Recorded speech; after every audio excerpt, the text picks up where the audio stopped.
Hey, and welcome back to another video in my eBay parts repair playlist, the playlist of videos where I go on eBay, Mercari, and OfferUp, and I buy broken electronics, usually phones and iPods, and I try and fix them on camera. What we have today is this.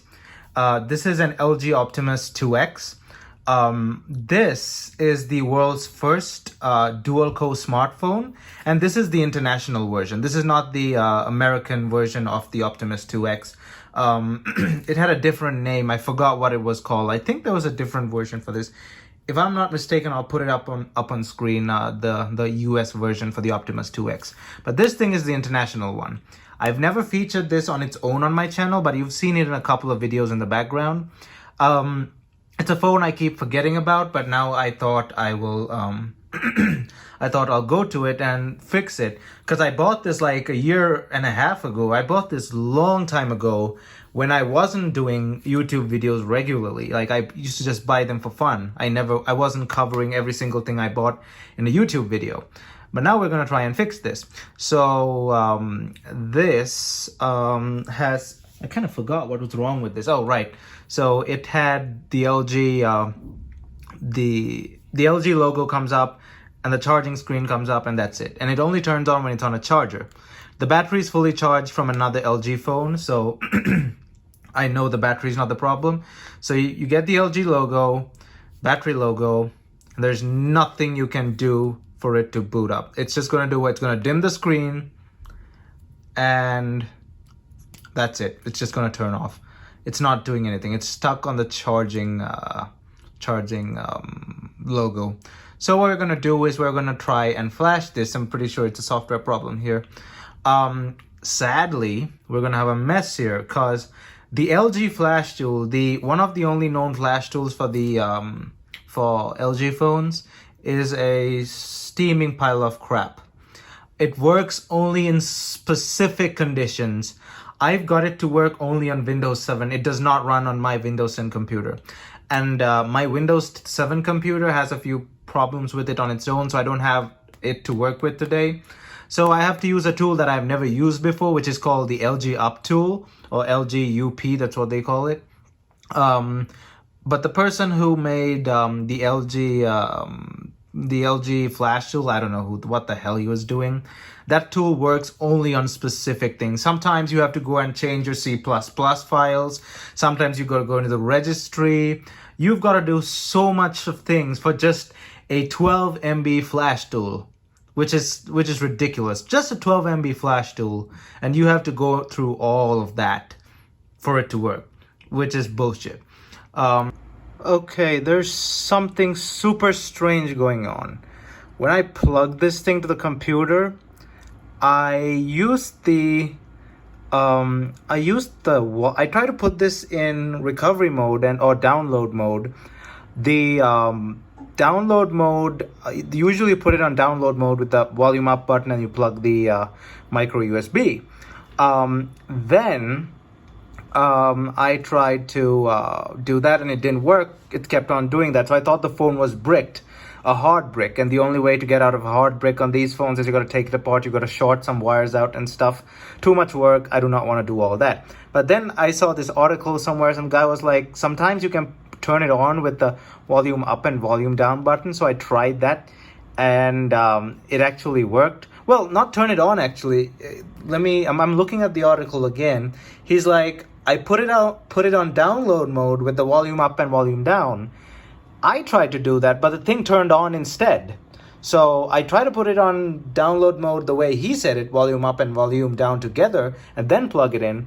But now the thing turned on? I really don't understand this phone. Okay. I think this thing is running a stock ROM of some form. Is this thing even... yeah, it's in the OS.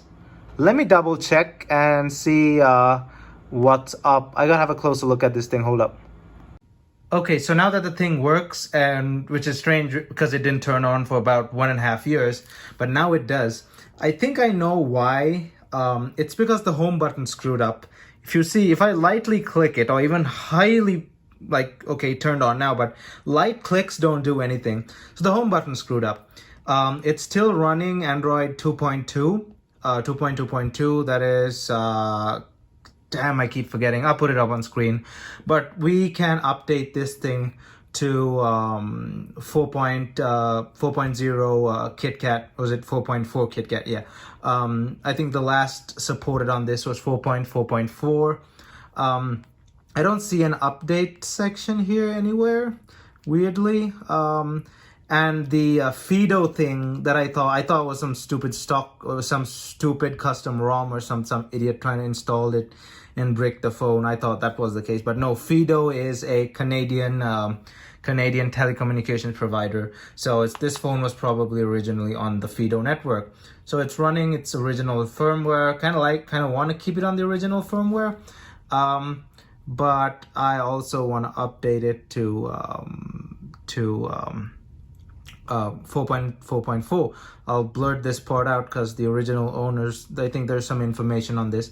So I'll, when I update the firmware, basically reflash it, the original owner stuff will get deleted anyway. So let's go ahead and flash this thing. I found something out as well before we go and flash this thing. Basically, there's this video on this phone. I believe it was a stock video because it's an NVIDIA video. It's like the Tegra, like it's all the graphics and stuff about the phone, powered by NVIDIA Tegra. So I think that was the introduction kind of video, because the main selling point of this phone was its dual-core processor and NVIDIA Tegra 2. So I guess that's the video about all the graphics and the promotional thing. I guess the original owner didn't erase that for some reason. Oh well, let's go flash this thing. Okay, so since the phone turns on, I can use the LG software updater instead, so we don't have to deal with that crappy LG flash tool and stuff. So we've selected the KDZ file. This is a pretty straightforward. There's no PIT file. There's nothing complicated involved here. So you can close that, and we're gonna go ahead and launch software update. This gets stuck at times, so we'll have to give it some time, and I'll have to do this a couple of times because the last time I used it, yeah, it gets stuck. This is really common with this software. So I'm going to keep trying this a few times, and we'll see what happens. So, I don't know. It's been 2 hours almost since I tried restoring it. LGup does not want to work. It doesn't recognize the phone. LG flash tool works up to this point, and then it freezes. This is LG Flash Tool 2014. The other LG Flash tools, despite everyone saying they've been patched, no, they keep asking you for that password. KDZ updater does not work. It just does not work. It just freezes and crashes. All versions of it. So, and then one of my subscribers, the guy that I usually discuss this stuff with, he's also like, just leave it as it is. Because it's that bad of a situation. I don't know why LG would promise an update and then people have to go through all this crap. So I guess we're stuck on 2.2.2, but I'll keep trying this, and if it does not work, I guess we'll just sit with it. This is probably the worst flashing experience that I ever had. This is honestly worse than trying to flash what was that Samsung Droid Charge. At least the Droid Charge flashed something. At least the tools worked. The issue was with the phone, because the phone had some issues with its the storage module, the flash storage module. So that the phone was faulty. At least the Samsung Odin flash software worked perfectly. In this case, the phone is okay, I'm assuming, but the software is terrible. But yeah, I'll just keep trying. If it doesn't work, we'll see what we can do. Anyway, I'm back here at my desk. The phone, at least it works now. That's also by chance. I'm not sure how exactly I fixed it. I just pressing buttons, and maybe, well, look at this. So lock the phone. If I press it like that, it does not turn on. I have to press it in a specific way with my nail for it to turn on. So maybe it wasn't broken in the first place. Maybe you just had to press it in a specific way for it to turn on. But now what we're going to do is we're going to take it apart and deal with the button problem here. Do not want to keep it like that. Want to fix the button. Oops, something fell down. I have a huge mess on my table. Anyway, let's take this thing apart and we'll try and fix the button. I'm going to fast forward this as usual.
Okay, so that's out. There was actually a silver screw, but it was so well blended in that I didn't see it.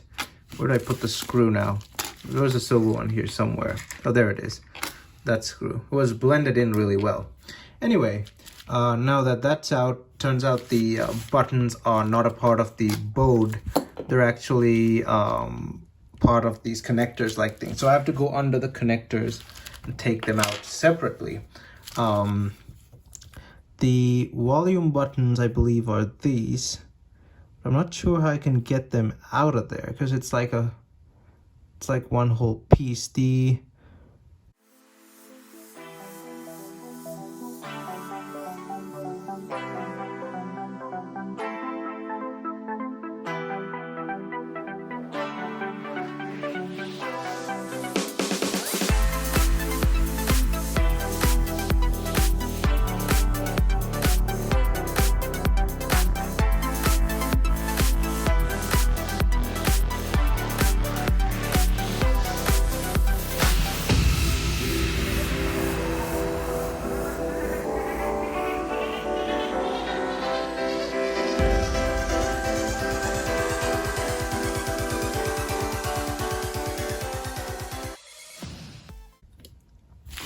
Okay, so that's off. We have the LCD panel here.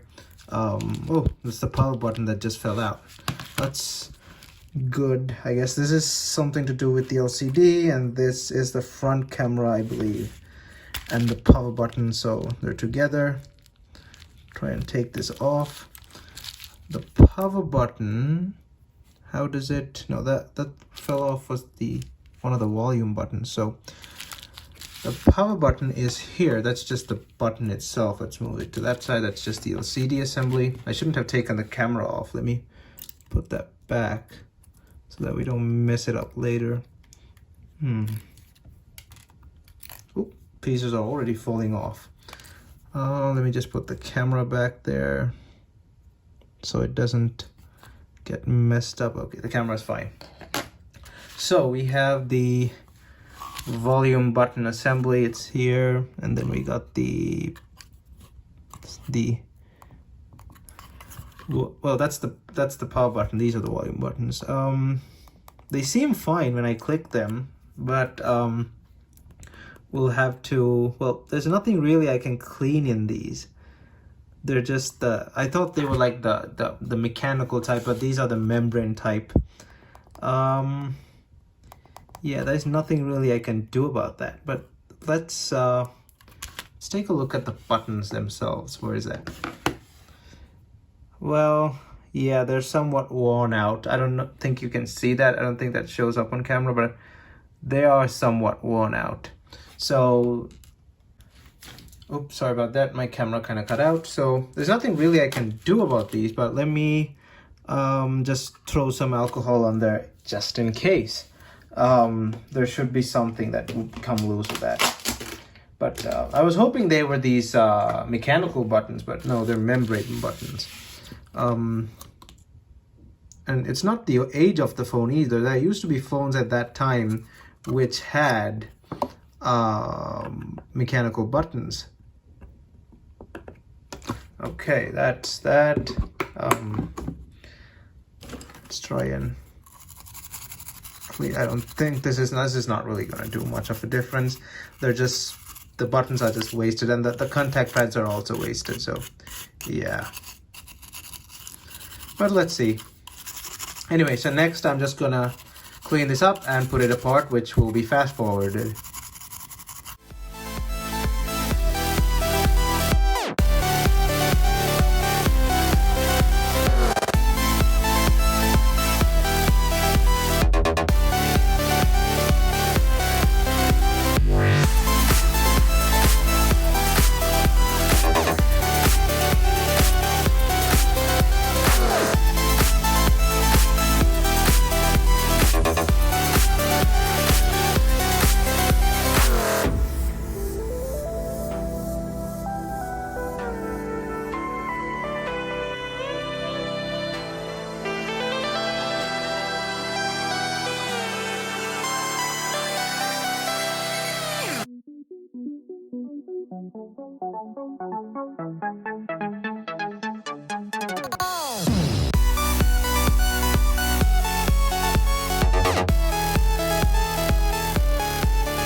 Okay, so we're almost done putting it back.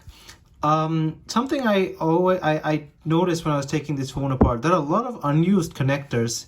One here, one here, one here, and I think there's another one somewhere. So there may have been other plans for this phone, or maybe those connectors are to do with antennas or something for different networks. So I don't know, I really don't know, but it was kind of interesting to see 3 empty connectors. But I've seen that on many phones, but usually the empty connectors are these barrel kind of connectors, not these though. So I was wondering what those were. Maybe something that they decided to cancel at the last end, or I don't know. Also, it would be nice to show you the NVIDIA Tegra 2. It's under here, I think, but I don't have the time to be taking this apart right now and like taking it apart in detail. So we will cover that for another video. Now, I'm not going to put the whole thing apart back together again. I'll do that off screen. I think I have bent a pin here. Nah, that's the way it was. Well, it was a bit... Let me bring that up a bit. Okay, much better. Let's try that a bit more. I was trying to pull the bolt off with these pins. Okay, much better. Let's put that back and see if we fixed our problem. Nah, the problem's still there. Yeah, those were membrane connectors. There's nothing really I can do about membrane switches. You can't fix them. The mechanical switches, you can actually clean them out, but membrane ones you really can't do much. It's because their workings are internally. They're like those membrane keys on like on laptops. So there's nothing really much I could do. Ran out of space on my phone there, so sorry about that. But anyway, I'll be doing a follow-up video on this phone, and I will so until then, stay tuned. Don't forget to hit that subscribe button and that like button as well, and I will see you guys in my next video. Thumbs up.